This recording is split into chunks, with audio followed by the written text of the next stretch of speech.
தமிழக மக்களே விழித்துக் கொள்ளுங்கள். இது மக்கள் அரசா இல்லை ஒரு குடும்பத்தின் கஜானாவை நிரப்பும் கமிஷன் ஏஜென்சியா? விடியல் தேடிய தமிழகத்தை இருளில் தள்ளிய கமிஷன் மாடல் ஆட்சியின் உண்மை முகம் இதோ. 10% பகற்கொள்ளை. பொதுப்பணித்துறை முதல் உள்ளாட்சி வரை எங்கும் கமிஷன் ராஜ்யம். 7.5% முதல் 10% வரை கமிஷன் கொடுத்தால்தான் இங்கே ஒரு சிறு வேலையையும் செய்ய முடியும். மக்கள் வரிப்பணம் சாலைகளாக மாறாமல் சில தனிநபர்களின் சொத்துக்களாக மாறிக்கொண்டிருக்கிறது.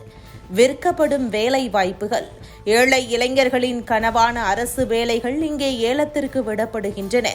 888 கோடி ரூபாய் வேலை வாய்ப்பு ஊழல். 35 லட்சம் கொடுத்தால்தான் வேலை என்கின்ற நிலை. தகுதி உள்ள இளைஞர்களின் எதிர்காலத்தை இந்த கேஷ் ஃபார் ஜாப் கும்பல் குழி தோண்டி புதைத்துக் கொண்டிருக்கிறது.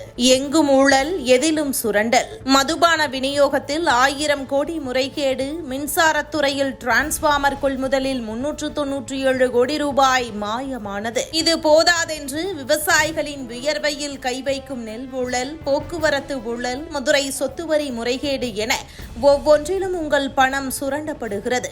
விசாரணை வளையத்தில் வாரிசு மாடல்.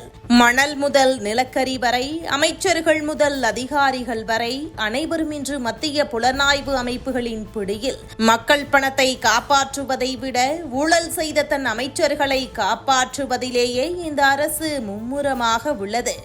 ஒரே ஒரு குடும்பத்தின் பிடியில் தமிழகம் சிக்கி கிடக்கிறது. விலைவாசி உயர்வு ஒருபுறம், வேலை வாய்ப்பின்மை மறுபுறம். உங்கள் வரி பணத்தை விழுங்கும் இந்த கமிஷன் மாடல் ஆட்சிக்கு முடிவு கட்ட வேண்டாமா? அதிகாரம் என்பது மக்களுக்கு சொந்தமானது.